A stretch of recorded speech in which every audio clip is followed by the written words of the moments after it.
오늘 말씀은 요한계시록 16장 1절로부터 21절까지 말씀입니다. 또 내가 들으니 성전에서 큰 음성이 나서 일곱 천사에게 말하되 너희는 가서 하나님의 진노의 일곱 대접을 땅에 쏟으라 하더라. 첫째가 가서 그 대접을 땅에 쏟음에 악하고 독한 헌대가 짐승의 표를 받은 사람들과 그 우상에 경배하는 자들에게 나타나더라.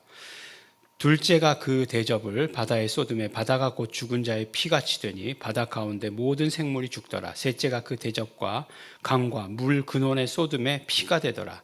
내가 들으니 물을 차지한 천사가 가로되 전에도 계셨고 시방도 계신 거룩하신 이여 이렇게 심판하시니 의로우시도다. 저희가 성도들과 선지자들의 피를 흘렸으므로 저희로 피를 마시게 한 것이 합당하니이다 하더라. 또 내가 들으니 제단이 말하기를 그러하다 주 하나님 곧 전능하신 이시여 심판하시는 것이 참되시고 의로우시도다 하더라. 넷째가 그 대접을 해에 쏟음에 해가 권세를 받아 불로 사람들을 태우니 사람들이 크게 태움에 태워진지라.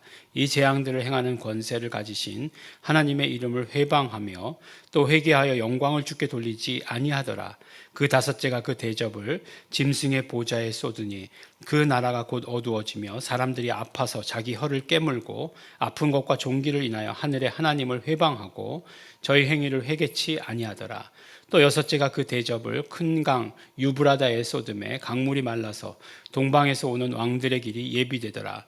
또 내가 보매 개구리 같은 새 더러운 영이 용의 입과 짐승의 입과 거짓 선지자의 입에서 나오니 저희는 귀신의 영이라 이적을 행하여 온 천하 임금들에게 가서 하나님 곧 전능하신 이의 큰 날에 전쟁을 위하여 그들을 모으더라.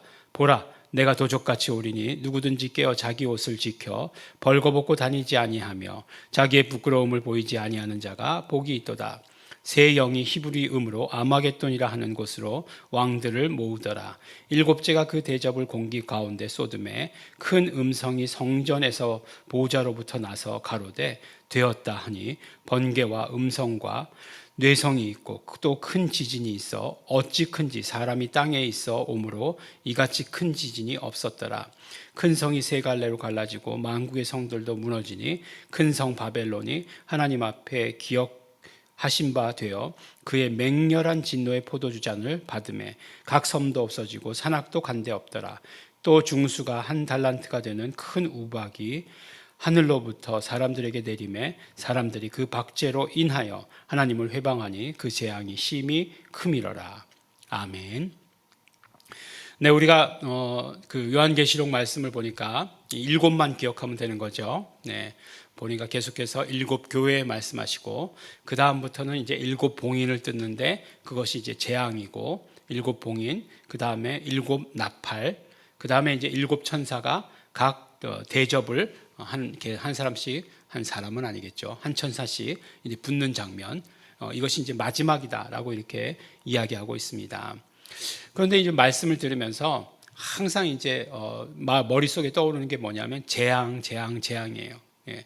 그래서 각 첫 번째 천사가 대접을 땅에 부으니까 어떤 현상이 일어나는데 이거와 비슷한 현상들이 지금도 일어나고 있죠. 네, 일어나고 있어요. 그렇지만 지금 일어나고 있는 이러한 일들이 그 대접을 붙는 것이다라고 이렇게 말할 수도 없어요. 잘 모르겠다는 거죠. 저는 잘 모르겠다라고 하는 거죠. 그런데 오늘 말씀을 보니까 굉장히 특징적인 것이 하나가 있어요. 그게 뭐냐 하면은 이제 점점 보니까 일곱으로 갈수록 어떤 그런 그 범위나 이런 어떤 그 것들이 커진다. 재앙의 그 강도가 커진다라고 하는 것이에요.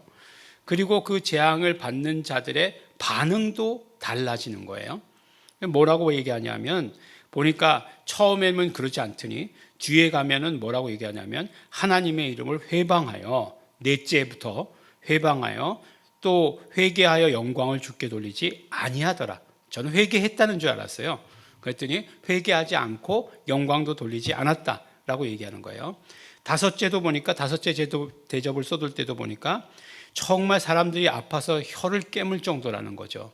혀를 깨물 정도로 아프면 정말 그러면 되게 하나님 앞에 잘못했다라고 이렇게 얘기할 것 같은데 그렇지 않아요. 하늘의 하나님을 회방했다고 얘기하는 거예요. 저희의 행위를 회개치 아니하더라 라고 이렇게 이야기하고 있습니다. 그러니까 보니까 이 재앙이라고 하는 것은 결국 뭐 사람에게만 대한 것도 아니고 보니까 어떤 영적 존재들에 대해서 또 이렇게 재앙을 내리시는 것 같다라는 생각이 들어요. 그러면서 이거는 뭐 전혀 두려워할 게 아니잖아 라고 하는 생각이 번뜩 들었던 것은 무엇이냐면 바로 이러한 재앙이 내릴 때에 천사들이 뭐라고 얘기하는가를 봤더니 그렇다는 거예요. 천사가 뭐라고 얘기합니까? 전에도 계시고 시방도 계신, 지금도 계신 거룩하신 이여 이렇게 심판하시니 의로우시도다 라고 얘기하는 것이에요. 또 내가 들으니 제단이 말하기를 그러하다 주 하나님 곧 전능하신 이시여 심판하시는 것이 참되시고 의로우시도다 이렇게 말씀하는 거예요. 그러니까 우리는 어느 쪽에 말씀하신 것들에 귀를 기울이고 그쪽에 서야 되겠습니까? 그렇죠. 천사들이 하나님께 대해서 영광 돌리고 하시는 것들에 대해서 우리가 그 편에 서야 되는 거죠. 그런데 보니까 이렇게 하시는 것이 너무나 당연하시고 이렇게 하시는 것이 하나님의 의를 드러내시는 것입니다. 이렇게 얘기하는 것이에요. 정말 이것이 참되시고 의로우신 행위십니다. 라고 이렇게 말하는 거예요. 그러니까 어떤 일이에요? 그러한 심판과 그러한 재앙은 반드시 있어야 되는 것을 말씀하시는 것이죠. 그래요. 보니까 그것을 우리에게 먼저 보여주셨어요. 어떻게 보여주셨죠? 그렇죠. 예수님을 통해서 보여주셨잖아요. 예수님께서 이 땅에 오셔서 어떻게 하셨어요? 이 땅에 오심이 단순히 우리를 구원하시기 위함이 아니라 어떻게 해요? 사망 권세 가진 마귀, 사단의 일을 다 멸하시기 위하십니다. 라고 성경에서 분명히 말씀하셨잖아요. 그래서 우리가 말씀드렸을 때 already not yet이라고 말씀드렸듯이 물론 예수님께서 성취하신 것이 십자가 위에서 성취하신 것이 우리의 구원을 성취하셔서 우리가 구원과 예수님 다시 오시는 그 사이를 살아가는 것이지만 영적 존재들에 대해서도 그렇구나. 분명히 사망 권세를 패하셨지만 완전히 그 사망 권세 가진 자를 멸하지는 않으셨거든요. 지금도 지금 살아서 우리를 속이는 일을 하고 있거든요. 사망 권세는 없죠. 예수님께서 다 멸하셨기 때문에. 그래서 막 그냥 사람들에게 고통을 주고 힘들게 하고 또 선지자들 아직도 우리의 선교사들을 그 순교하게 만드는 일을 하잖아요. 하는 거잖아요. 그렇게 하는 그런 영적 존재들을 완전히 멸하여 버리시는 일이 그때에 있을 일이구나 하는 것을 우리가 짐작할 수 있죠. 이것이 무엇을 의미하는 것인지 정확히 다 모른다 할지라도. 그렇기 때문에 우리는 그 환난 가운데 뭘 해야 되겠습니까? 아이고 죽겠습니다. 아이고 뭐 힘듭니다. 그렇게 해야 되겠습니까? 아니죠. 우리는 어떻게 해야 돼요? 천사들과 함께 찬양해야 되는 거죠. 천사들과 함께 하나님 아버지께 영광을 돌려야 되는 거죠. 뭐라고 영광 돌려요? 이렇게 심판하시는 것이 하나님 참되십니다. 하나님 참 의로우십니다. 라고 하는 그런 어떤 찬양을 드려야 하는 것이죠. 그것이 우리가 마땅히 성도가 마땅히 해야 될 일이다라고 이렇게 얘기하시는 것이에요. 마지막 날에 이런 일들이 있을 것이라는 거예요. 우리 믿는 자들이 이렇게 될 것이다 라고 얘기하시는 것이 아니에요. 우리 믿는 자들은 분명히 하나님께서 건지신다. 교회는 하나님께서 건지신다 라고 이렇게 말씀하고 계세요. 그런데 이런 일들이 있을 것이다 라고 이렇게 얘기하시는 것이에요.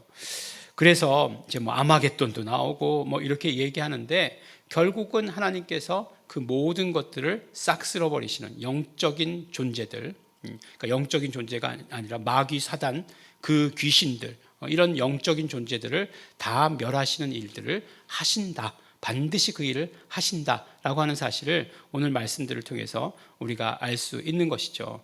그럼 그때 되면 어떻게 되겠습니까? 진짜로 모든 그 지금은 묶어두셨던 것을 완전히 멸해버리시니까 그때 새 하늘과 새 땅은 어떤 그런 곳이 되겠습니까? 그렇죠. 그때야말로 정말로 눈물이 없고 고통도 없고 아픈 것도 더 이상 있지 아니하는 그런 세상이 될 것이 분명하다라고 이렇게 말씀해 주십니다.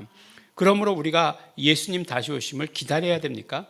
아니면 두려워해야 됩니까? 그렇죠. 기다려야 되는 거죠. 그러면 어떤 모습으로 기다려야 되겠습니까? 그렇죠. 천사가 찬송하는 모습을 본 것처럼 우리는 지금 이제 그 사이를 살아가는 사람들이 어떻게 해야 된다고요? 찬송하면서 살아가야 된다는 거죠. 그리고 또 악한 것들이 절대로 하지 않는 게 뭐죠? 회개하지 않더라고요. 영광을 돌리지 않더라고요. 그러면 우리는 어떻게 해야 되겠습니까? 반대로 해야죠. 우리는 반대로 정말로 회개하고 영광을 돌려야 되죠. 회개할 수 있는 것이 큰 축복입니다. 날마다 아유 잘못했습니다. 예수님의 피를 의지합니다. 아유 정말 그냥 감정이 격해서 이런 말이 나왔습니다. 예수님의 피를 의지합니다. 이렇게 회개할 수 있는 게 얼마나 큰 축복인지 모릅니다. 회개하시면서 찬송하시면서 계속해서 이 길을 걸어나가시는 우리 성도 여러분 되시기를 예수 이름으로 축원합니다. 기도하겠습니다. 하나님 아버지 감사합니다. 우리가 정말 예수님 다시 오시는 길을 기다리며 그 길을 걸어가며 찬송과 존귀와 영광을 언제나 하나님 아버지께 돌려드리게 되기를 원합니다. 예수 피의 공로 의지하여서 날마다 회개하며 살게 하여 주시옵시고 우리의 입술엔 그러므로 하나님께 찬양 영광만이 있게 하여 주시옵소서. 감사드립니다. 예수님 이름으로 기도드렸습니다.